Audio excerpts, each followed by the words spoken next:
ಗಿಡ ಐತಿ, ಗಿಡದಾಗ ಕಾಗಿ ಕುಂತಿರ್ತಾವೆ. ಕಾಗಿ ಒಂದು 100 ಕಾಗಿ ಕುಂತಾವಂದ್ರೆ ನೀವು 100 ಕಾಗಿ ಎಬ್ಬಿಸ್ಬೇಕಾದ್ರೆ 100 ಕಲ್ಲು ಒಗಿಬೇಕಾಗಿಲ್ಲ. ಒಂದು ಕಲ್ಲು ಒಗೆದ್ರೆ ಗಿಡದಾಗ ಕುಂತ 100 ಕಾಗಿ ಹೆಂಗೆ ಹಾರಿ ಹೋಗ್ತಾವ, ಹಂಗೆ ನಿನ್ನ ಮನಸ್ಸಿನೊಳಗೆ ಚಿಂತೆಗಳೆಂಬ 100 ಕಾಗೆಗಳು ಕುಂತಿರಲಿ. ದೊಡ್ಡವರ ಶರಣರ ಮಾತಿನ ಒಂದು ಕಲ್ಲು ಸಾಗಿದ್ರೆ ಸಾಕು, 100 ಚಿಂತೆಗಳೆಂಬ ಕಾಗೆಗಳು ಹೋಗ್ತಾವಷ್ಟೆ. ಸುಮ್ಮನೆ ಒಂದು ಮಾತು ನೆನಪಿಡೋದು. ಅವ್ರು ಏನು ಹೇಳಿರ್ತಾರೆ ಒಂದು ಮಾತು ನೆನಪಿಟ್ಟುಕೊಂಡ್ರೆ ಸಾಕು. ಅದಕ್ಕೆ ಜ್ಞಾನ ಬರಬೇಕಾಗಿದ್ದರೆ ಸೂಪರ್ ಮಾರ್ಕೆಟಿಗೆ ಹೋಗೋದಲ್ಲ, ಜ್ಞಾನ ಮೂಲ ಗುರು ಸೇವೆ ಎಂಬೆ ಅವನ ಹತ್ತಿರ ಇರೋ ಅಷ್ಟೆ. ಗುರು ಅಂದ್ರೆ ಯಾರು ದೊಡ್ಡವರು, ಗುರು ಅಂದ್ರೆ ಇಷ್ಟೇ, ಯಾರು ಮೈ ಹೊಲಸು ಮಾಡಿಕೊಂಡಿಲ್ಲ, ಯಾರ ಕೈ ಹೊಲಸು ಮಾಡಿಕೊಂಡಿಲ್ಲ, ಯಾರ ಮನಸ್ಸು ಹೊಲಸು ಮಾಡಿಕೊಂಡಿಲ್ಲ ಅವರ ಗುರುಗಳಷ್ಟೇ. ಗುರುಗಳಂದ್ರೆ ಮತ್ತೇನಲ್ಲ, ಮೈ ಕೈ ಮನಸ್ಸು ಯಾರು ಹೊಲಸು ಮಾಡಿಕೊಂಡಿಲ್ಲ ಅವ್ರ ಗುರುಗಳು. ಅಂಥವ್ರ ಮಾತು ನೆನಪಿಡು, ಜ್ಞಾನ ಬರ್ತೈತೆ ಬದುಕೆಂದು. ಜ್ಞಾನ ಮೂಲ ಗುರು ಸೇವೆ ಎಂಬೆ, ಐಶ್ವರ್ಯ ಮೂಲ ಲಿಂಗಾರ್ಚನೆ ಎಂಬೆ.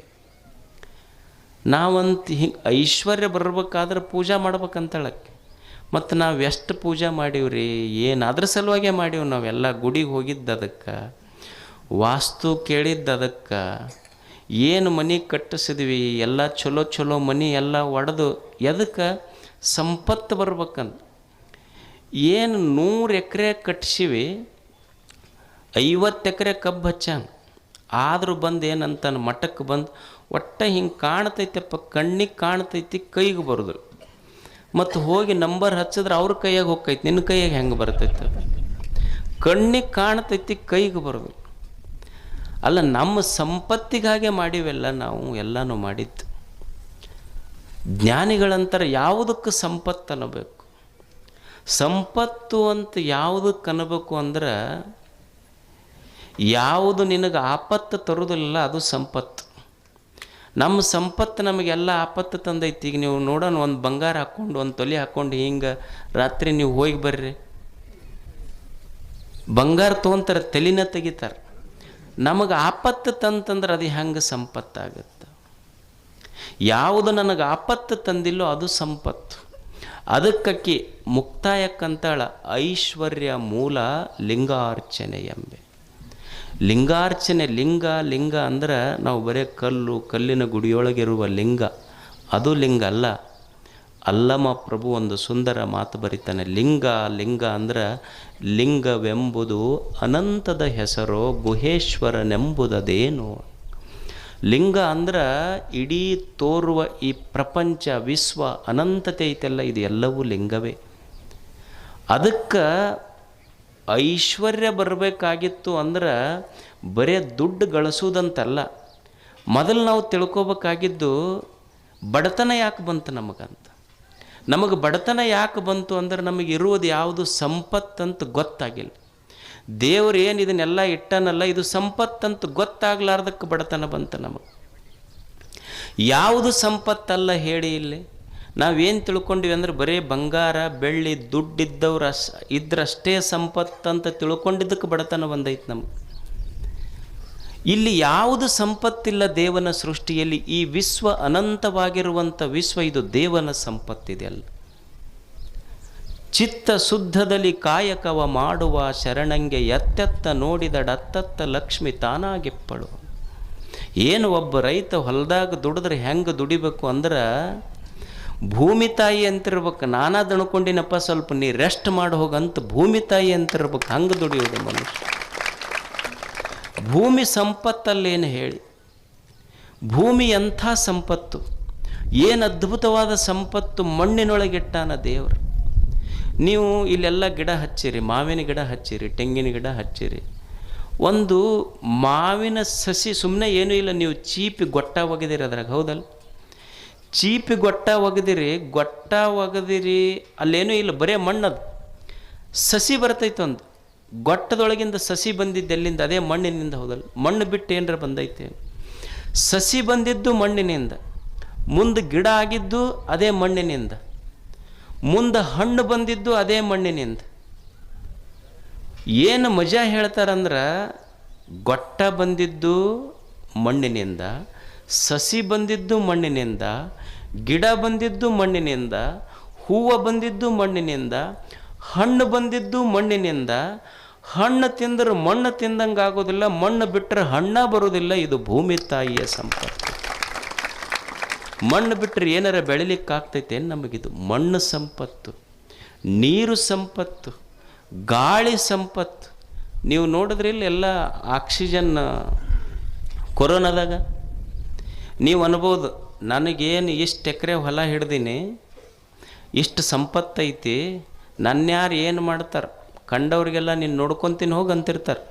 ಸ್ವಲ್ಪ ಇಂಗ್ಲೀಷ್ ಫೇಲ್ ಆಗಿದ್ರಂದ್ರೆ ಹಳ್ಳ್ಯಾಗ ICU ಅಂತಿರ್ತಾರೆ ಅವರು. ನೀವು ನೋಡ್ರಿ, ನೀನು ನೋಡ್ಕೊತೀನಿ. ICU ಅಂದ್ರೆ ಇಂಗ್ಲೀಷ್ನ್ಯಾಗ ಇಂಗ್ಲೀಷ್ನ್ಯಾಗ ICU ಅಂದ್ರೆ ಕನ್ನಡದಾಗ ನೀನು ನೋಡ್ಕೊತೀನಿ ಹೋಗಿ ಅಂದಂಗೆ ಅಂತಿರ್ತಾರೆ. ಇಲ್ಲ ICU ಅಂತಿರ್ತಾರೆ. ಎದಕ್ಕೆ? ಏನು ಒಂದು 20 ಎಕರೆ ಕಬ್ಬು ಹಚ್ಚನ, ಒಂದು ಮನೆ ಕಟ್ಟನ, ಒಂದು ಸೆಕೆಂಡ್ ಹ್ಯಾಂಡ್ ಕಾರ್ ತೊಗೊಂಡು ಅಡ್ಡಾಡ್ತಾನೆ. ಇಷ್ಟಕ್ಕೆ ICU ಅಂತಿರ್ತಾನೆ. ಅದು ಇವ ಇಲ್ಲಿ ICU ಅಂತಿರ್ತಾನೆ. ಒಂದು ದಿವ್ಸ ಹೋಗಿ ಮುಪ್ಪಾದ ಮೇಲೆ ಒಗಿತಿರ್ತಾರಲ್ಲ, ನನಗಲ್ಲಿ ಆಕ್ಸಿಡೆಂಟಾಗಿ ಬಿದ್ದಿ ಅಂದ್ರೆ ಕೋಮಾದಾಗ ಇಟ್ಟಿರ್ತಾರಲ್ಲ, ಎಲ್ಲಿ ಇಟ್ಟಿರ್ತಾರೆ? ಹಾಂ, ಅವಾಗ ಅದು ಅಂತೈತಿ, ಇಲ್ಲಿ ಬಾ ICU ಅಂತ ಅದು ಅಂತಿರ್ತೈತಿ. ಅವಾಗ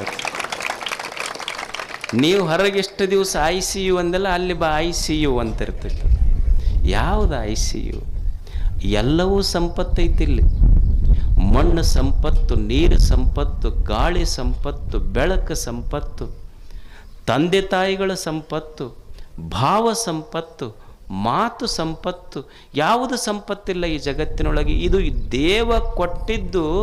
ಇದು ಯಾವುದು ಸಂಪತ್ತಲ್ಲ ಅಂತ ತಪ್ಪು ತಿಳ್ಕೊಂಡಿದ್ದಕ್ಕೆ ಬಡತನ ಬಂದೈತೆ ಹೊರತು ಅದರ್ವೈಸ್ ಯಾರೂ ಇಲ್ಲಿ ಬಡವರೇ ಇಲ್ಲ ಈ ಜಗತ್ತಿನಲ್ಲಿ. ಇದು ದೇವರು ಕೊಟ್ಟಿದ್ದೆಲ್ಲ ಸಂಪತ್ತಂತ ನಮಗೆ ಅರ್ಥ ಆಗಿಲ್ಲ, ಅದಕ್ಕೆ ಬಡತನ ಬಂದೈತೆ ಅಷ್ಟೇ. ಇರದೇ ಇದ್ರೆ ಇಲ್ಲಿ ಯಾವುದು ಹೇಳಿ? ಎಲ್ಲವೂ ದೇವಮಯ, ಎಲ್ಲವೂ ಸಂಪತ್ತೈತಿ. ಇಲ್ಲಿ ಬಡವರು ಯಾರದಾರ ಹೇಳಿ? ಮಾತು ಸಂಪತ್ತು ಅಲ್ಲೇನು? ಹೃದಯ ಸಂಪತ್ತು, ಸದ್ಭಾವ ಸಂಪತ್ತು. ಸಂತ ತುಕಾರಾಮರಿದ್ದರು. ತುಕಾರಾಮ್ ಅವರು ಸುಮ್ಮನೆ ಅಭಂಗ ಹಾಡ್ಕೋಂತ ಹೋಗ್ತಿದ್ರು. ಏನು ದುಡ್ಡು ಗಳಿಸಿರಲಿಲ್ಲ, ಸುಮ್ಮನೆ ಹಾಡ್ತಿದ್ರು ಅಭಂಗ. ಯಾವ ಮಾತು ಹೇಳಿದ್ರೆ ಭಂಗ ಬರೋದಿಲ್ಲ, ಅದು ಅಭಂಗ. ಅದು ಯಾವ ಮಾತಿಗೆ ಭಂಗ ಇಲ್ಲ, ನಾಶ ಇಲ್ಲ, ಅದು ಅಭಂಗ. ಅದು ಅಭಂಗ ಹಾಡ್ಕೊಂತ ಹೋಗ್ತಿದ್ರಲ್ಲ. ತುಕಾರಾಮರಿಗೆ ರಾಜನಿಗೆ ಅನ್ನಿಸ್ತಂತ, ಮಹಾರಾಷ್ಟ್ರದ ರಾಜನಿಗೆ ಅನ್ನಿಸ್ತು, ಏನಿದು ಹಾಡ್ಕೊಂತ ಹೋಗ್ತೈತಿ ಪಾಪ, ಏನಾರ ಗುಡಿಸಲ್ನಾಗಿರ್ತೈತಿ, ಏನಾರ ಒಂದಿಷ್ಟು ಕೊಟ್ಟು ಬರ್ಬೇಕಂತ ತಿಳ್ಕೊಂಡು ಒಂದು ತಾಟ್ನೊಳಗೆ ತನ್ನ ಸೇವಕರನ್ನು ಕಳಿಸಿ ಒಂದಿಷ್ಟು ಸಂಪತ್ತು ತಂದು ಕೊಟ್ಟ. ಆವಾಗ ತುಕಾರಾಮ್ ಕೇಳಿದ, ಏನಿದು ಅಂತ. ಇಲ್ಲ, ಸಂಪತ್ತು ಕಳಿಸ್ಯಾರ ನಮ್ಮ ಮಹಾರಾಜರು. ಎದ್ರ ಸಲುವಾಗಿ ಕಳಿಸ್ಯಾರ? ನಿಮ್ಮ ಸಲುವಾಗಿ ಕಳಿಸ್ಯಾರ. ಅಲ್ಲ, ನನಗ್ಯಾಕೆ ಕಳಿಸ್ಯಾರ ಅವರು? ಇಲ್ಲ, ನೀವು ಸುಮ್ಮನೆ ಹಾಡ್ಕೊಂತ ಹೋಗ್ತೀರಿ, ಬಡತನ ಐತೆ ಅಂತ ತಿಳ್ಕೊಂಡು ಕೊಟ್ಟು ಕಳಿಸ್ಯಾರ. ಅಲ್ಲ, ನಿಮ್ಮ ಮಹಾರಾಜಗ ನಾ ಬಡವಂತ ಹೇಳ್ದವ್ರು ಯಾರು? ನಿಮ್ಮ ಮಹಾರಾಜಗ ನಾ ಬಡವಂತ ಹೇಳ್ದವ್ರು ಯಾರು? ಸಂಪತ್ತು ಕೊಟ್ಟು ನಿಮ್ಮ ಮಹಾರಾಜನಿಗೆ ಹೇಳಿ ಬಾ. ಯಾವ ನಿಮ್ಮ ಮಹಾರಾಜ ಪಂಢರಪುರದ ವಿಠ್ಠಲನ ಗರ್ಭಗುಡಿಯ ಮುಂದೆ ನಿಂತು ನನಗೆ ಸಂಪತ್ತು ಕೊಡು, ಸಾಮ್ರಾಜ್ಯ ಕೊಡು, ನನಗೆ ಸಾಮ್ರಾಜ್ಯ ಕೊಡು, ಸಂಪತ್ತು ಕೊಡು ಅಂತ ಯಾವ ಪಂಢರಪುರದ ವಿಠ್ಠಲನ ಗರ್ಭಗುಡಿಯ ಮುಂದೆ ನಿಂತು ಕೇಳ್ತಾನಲ್ಲ, ಆ ಪಂಢರಪುರದ ವಿಠಲನೇ ನನ್ನ ಹೃದಯ ಗರ್ಭಗುಡಿಯೊಳಗಿರುವಾಗ ನಾನೇಕೆ ಬಡವನು? ನಾ ಯಾಕೆ ಬಡವಾಗ್ತೀನಿ ಹೇಳು? ಯಾರೂ ಬಡವರಿಲ್ಲ. ನಮ್ಮ ಭಾವದ ಕೊರತಿದ್ದಕ್ಕೆ ಬಡತನ ಬಂದೈತೆ ಅಷ್ಟೆ. ಪೃಥಿವ್ಯಾಂ ತ್ರೀಣಿ ರತ್ನಾನಿ ಜಲಂ ಅನ್ನಂ ಸುಭಾಷಿತಂ. ಏನು ಅನ್ನ ಸಂಪತ್ತು, ನೀರು ಸಂಪತ್ತು. ಹೋಗ್ತಿರಿ, ನಾಳೆ ಇನ್ನೊಂದು ಕ್ಷಣಕ್ಕೆ ಪ್ರಾಣ ಪಕ್ಷಿ ಹಾರಿ ಹೋಗ್ತೈತಿ. ಹೋಗಾಗ ಏನಂತಾರೆ? ಒಂದು ತೊಲಿ ಬಂಗಾರ ಇಡ್ರಿ ಬಾಯಾಗಂತಾರೆ. ಏನು ಒಂದು ಗುಟಕ್ಕೆ ನೀರು ಹಾಕ್ರಿ ಅಂತಾರೆ, ಒಂದೆರಡು ಶಿವನುಡಿ ಹೇಳ್ರಿ ಅಂತಾರೆ.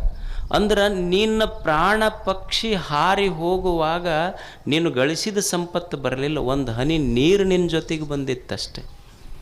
ನೀರು ಸಂಪತ್ತು, ಅನ್ನ ಸಂಪತ್ತು, ಒಳ್ಳೆಯ ಮಾತುಗಳ ಸಂಪತ್ತು. ಮಾತು ಸಂಪತ್ತಿ ಜಗತ್ತಿನೊಳಗಲ್ಲೇನೆ. ಶರಣರು ಕಲ್ಯಾಣ ಕಟ್ಟಿದ್ರು. ಯಾವುದರಿಂದ ಕಟ್ಟಿದ್ರು? ಏನೂ ಇಲ್ಲ. ಶರಣರು ಕಲ್ಯಾಣ ಎದರಿಂದ? ಅವ್ರು ಏನು ನಿಮಗೆ ರೇಷನ್ ಫ್ರೀ ಕೊಡ್ತೀವಿ, ಆಶ್ರಯ ಮನೆ ಕಟ್ಟಿ ಕೊಡ್ತೀವಿ ಅಂತ ಕಲ್ಯಾಣ ಕಟ್ಟಿದ್ರೇನು? ಏನೂ ಇಲ್ಲ. ಯಾರು ಎದುರಿಗೆ ಕಾಣ್ತಾರೆ, ವೈರಿನೇ ಇರಲಿ, ಕಂಡವನಿಗೆಲ್ಲ 2 ಶಬ್ದ ಶರಣು ಶರಣಾರ್ಥಿ ಅನ್ನುವ 2 ಶಬ್ದ ಕಲ್ಯಾಣವನ್ನೇ ಕಟ್ಟಿಬಿಟ್ಟಿತ್ತಲ್ಲ ಅಷ್ಟೆ. 2 ಮಾತು ಕಲ್ಯಾಣ ನಿರ್ಮಾಣ ಆಗಿತ್ತು, ಮಾತು ಕಲ್ಯಾಣ. ಈಗ ಸಂಸಾರ ಕೆಟ್ಟಿರ್ತೈತಿ. ಎದಕ್ಕೆ ಕೆಟ್ಟಿರ್ತೈತಿ ಅಂದ್ರೆ ಮಾತು ಕೆಟ್ಟಿತು ಅಂದ್ರೆ ಸಂಸಾರ ಕೆಡ್ತೈತಿ ಅಷ್ಟೆ. ಮಾತು ಕೆಟ್ಟಿತು ಅಂದ್ರೆ ಸಂಸಾರ ಕೆಡ್ತೈತಿ. ಮಾತು ಚಲೋ ಇತ್ತು ಅಂದ್ರೆ ಸಂಸಾರ ತಾನೇ ಚಲೋ ಇರ್ತೈತಿ. ಪಾಪಿಗೆ ಅವು ಹೆಣ್ಮಕ್ಳು ಅದಾರ, ತಾಯಂದಿರದಾರ, ಇಷ್ಟು ದಿವಸ ಮಾಡ್ಕೊತ ಬಂದಾರ ಅವರು. ಅವ್ರಿಗೇನು ನೀವು ಒಂದು ದಿವಸರ ಸಂಡೇ ಐತಿ ನೀವು ಅಡುಗೆ ಮಾಡೋದು ಬಿಡ್ರಿ ಅಂದಿರ, ಸ್ಯಾಟರ್ಡೇ ಐತಿ ಹಾಫ್ ಡೇ ರೆಸ್ಟ್ ತೊಗೊಳ್ರಿ ಅಂದಿರಿ. ಏನು ಮತ್ತೆ ನಿಮಗೆ ಸೂಟಿ ಇದ್ದಾಗ ಜಾಸ್ತಿ ಕೆಲಸ ಅವ್ರು ಮಿನ್ನ ಮಾಡಿ ಹಾಕ್ಬೇಕು. ಮತ್ತು ಅವ್ರು ಏನು ಇಷ್ಟು ವರ್ಷ ನಾವು ಎಲ್ಲೋ ಹೋಗಿ ಅವರು ರಾಷ್ಟ್ರಪತಿಗಳ ಮುಂದೆ ಒಂದು ಪ್ರಶಸ್ತಿ ತೊಗೊತಾರಲ್ಲ, ಅವರಷ್ಟೇ ಭಾರತ ರತ್ನ ಅಲ್ಲ. ನಂದೊಂದು ಸಂಸಾರ ಚಂದ ನಡಿಬೇಕು ಅಂತ ತಿಳ್ಕೊಂಡು ನನ್ನ ಮಕ್ಕಳು ಓದಬೇಕು, ನನ್ನ ಗಂಡ ಊರಾಗ ಒಂದು ಹೆಸರು ಮಾಡಬೇಕು, ನಾವು ಇನ್ನೊಬ್ಬರ ಮನೆ ಮುಂದೆ ಕೈ ಒಡ್ಡಬಾರ್ದು, ನಮ್ಮದೊಂದು ಸುಂದರ ಸಂಸಾರ ಕಟ್ಟಬೇಕು ಅಂತ ನೂರಾರು ಕಷ್ಟಗಳನ್ನು ತಾಳಿಯೂ ಸಹಿತ ಇನ್ನೊಬ್ಬರಿಗೆ ಹೇಳದೆ ಸದಾ ದುಡಿಯುವ ಈ ದೇಶದ ತಾಯಂದಿರು ಭಾರತ ರತ್ನಗಳೇ. ಅವು ಸಹಿತ ಭಾರತ ರತ್ನ. ಯಾರು ಭಾರಾಗಿಲ್ಲ, ಯಾರು ಭಾರತ ರತ್ನ ಯಾರು ಭಾರತೀಯರು ಅಂದ್ರೆ ಯಾರು ಈ ಭಾರತಕ್ಕೆ ಭಾರಾಗಿಲ್ಲ ಅವರೇ ಭಾರತೀಯರು ಅಷ್ಟೇ. ದುಡಿತಾರೆ ಇಲ್ಲ ಅವರು ಪಾಪ. ಅವು ಇಷ್ಟು ದುಡಿತಾವಲ್ಲ, ಒಮ್ಮೆ ಅನ್ಬೇಕು ನೀವು, ನಿಮಗೆ ಎದಕ್ಕೆ ಸಿಟ್ಟು ಬರ್ತೈತಿ ಗಂಡು ಮಕ್ಕಳಿಗೆ ಅಂದ್ರೆ ಒಟ್ಟ ಇಷ್ಟು ದುಡಿತೀವಿ ನೋಡ್ರಿ ಹಂಗೆ ಅನ್ನೋದಿಲ್ಲ. ಇನ್ನೂ ಒಂದು ಚಂದ ಅದು ದುಡ್ದಂಗೆ ದುಡಿತೀವಿ. ಏನದು ಅದು ದುಡ್ದಂಗೆ ದುಡಿತೀವಿ. ಒಂದು ಫೋನ್ ಹಚ್ಚಿ ಕೇಳಿಲ್ಲ ನಮಗೆ ಮಧ್ಯಾಹ್ನ ಊಟಕ್ಕೆ ಬರ್ತಾರೆ ನಾನು, ಹೌದಲ್ಲ? ಅಲ್ಲ ಪಾಪ ಆಕಿ ಹೆಣ್ಮಗಳು ಇಷ್ಟು ವರ್ಷ ದುಡ್ಯಾಕತ್ತಾಳೆ, ನೀವು ಒಮ್ಮೆರೆ ಹಚ್ಚಿ ನಾ ಬರೋದು ಲೇಟ್ ಆಕೈತಿ, ನೀವು ಉಂಡಿಲ್ಲ ಅಂತ ನೀ ಕೇಳ್ಬೇಕು ನೋಡೋಣ. ಕೇಳಿ ಏನು ನೀನು ಕೇಳಿಲ್ಲ.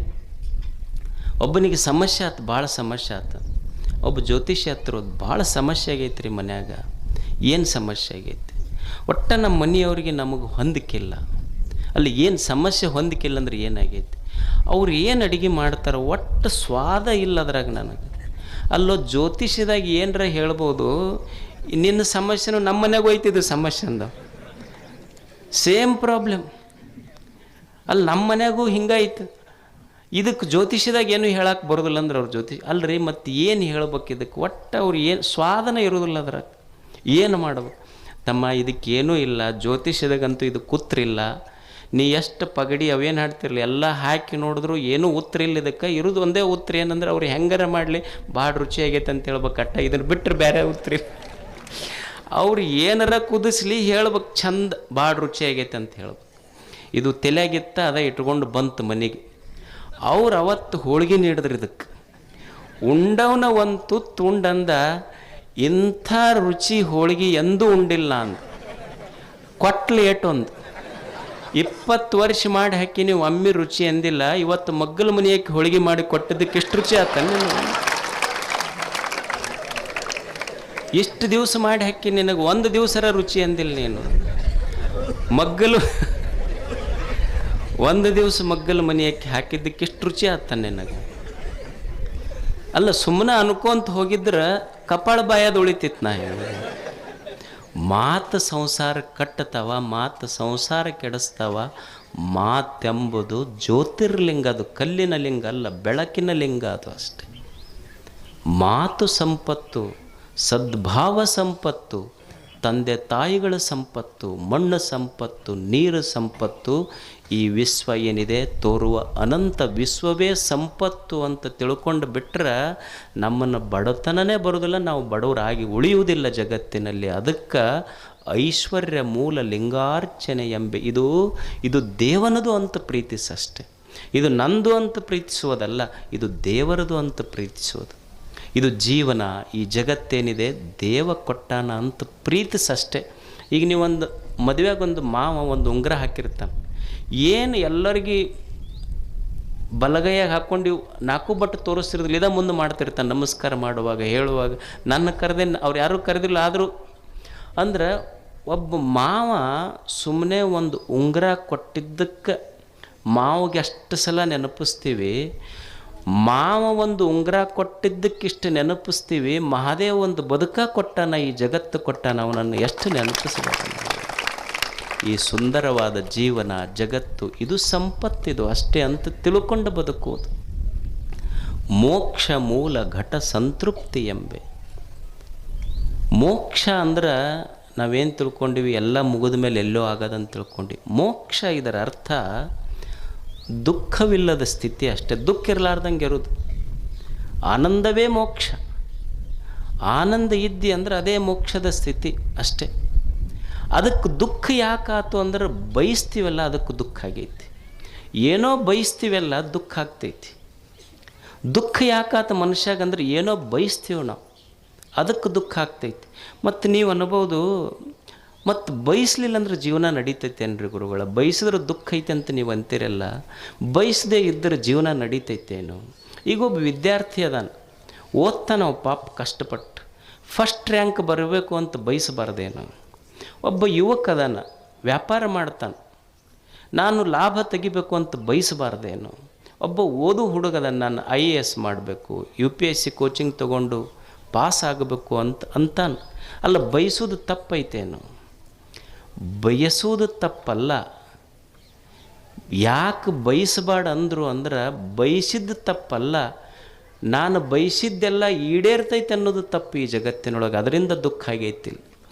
ಬಯಸೋದು ತಪ್ಪಲ್ಲ, ಬಯಸಿದ್ದೆಲ್ಲ ಈಡೇರ್ಬೇಕಂತೀವಲ್ಲ ಅದು ತಪ್ಪು. ಈ ಜಗತ್ತಿನೊಳಗೆ ನಾವೇನು ಬಯಸೀವಿ, ಬಯಸಿದ್ದು ಸಿಕ್ಕಿಲ್ಲ, ಬಯಸಿದಷ್ಟು ಸಿಕ್ಕಿಲ್ಲ, ಬಯಸಿದವರು ಸಿಕ್ಕಿಲ್ಲ, ಸಿಕ್ಕವ್ರು ನಾ ಬಯಸ್ದಂಗಿಲ್ಲ. ಇದು ಜಗತ್ತಿನ ವಿಪರ್ಯಾಸ. ಇದು ಬಯಸಿದ್ದು ಸಿಕ್ಕಿಲ್ಲ, ಬಯಸಿದಷ್ಟು ಸಿಕ್ಕಿಲ್ಲ, ಬಯಸಿದವರು ಸಿಕ್ಕಿಲ್ಲ, ಸಿಕ್ಕವ್ರು ನಾ ಬಯಸ್ದಂಗಿಲ್ಲ. ಇದು ವಿಪರ್ಯಾಸ.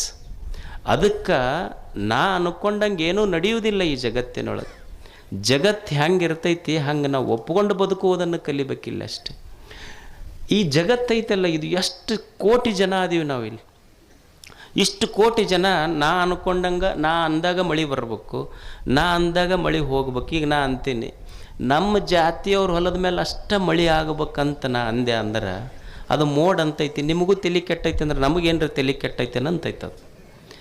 ನಾವು ಅನ್ಕೊಂಡಂಗೆ ಗಾಳಿ ಬೀಸಬೇಕು, ನಾವು ಅನ್ಕೊಂಡಂಗೆ ಹೊಳೆ ಹರಿಬೇಕು, ನಾವು ಅನ್ಕೊಂಡಂಗೆ ಬೆಳೆ ಬರ್ಬೇಕು. ಇದು ಯಾವುದು ನಡೆಯೋದಿಲ್ಲ ಇಲ್ಲಿ. ಈಗೊಂದು ಗಿಡ ಐತಿ, ಈ ಗಿಡದಾಗಿನ ಒಂದು ಸಣ್ಣ ಎಲೆ, ನಾ ಅಳಿಗಾಡ್ದಾಗ ಗಿಡ ಅಳಿಗಾಡ್ಬೇಕು, ನಾ ಸುಮ್ಮನಿದ್ದಾಗ ಗಿಡ ಸುಮ್ಮನೆ ಇರ್ಬೇಕಂದ್ರೆ ನಡೀತೈತೇನು? ನಡೆಯುವುದಿಲ್ಲ.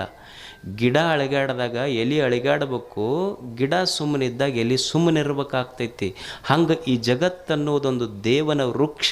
ಆ ವೃಕ್ಷದಲ್ಲಿ ನಾನೊಂದು ಬರೀ ಎಲೆ. ಅದು ದೇವ ಯಾವಾಗ ಆರ್ಡರ್ ಮಾಡ್ತಾನೆ ಅವಾಗ ನಾ ಅಳಿಗಾಡಬೇಕು, ಸುಮ್ಮನೆ ಇರುವಂದಾಗ ಸುಮ್ಮನೆ ಇರಬೇಕು, ತಿಳ್ಕೊಂಡಿರಬೇಕು. ಈ ಅನಂತ ವೃಕ್ಷದ ಒಂದು ಸಣ್ಣ ಎಲೆ ಅಷ್ಟೇ ನಾನು ವೃಕ್ಷವಲ್ಲ ಅನ್ನುವ ಸತ್ಯದ ಜ್ಞಾನ ಮನುಷ್ಯನಿಗಿರಬೇಕಷ್ಟೆ.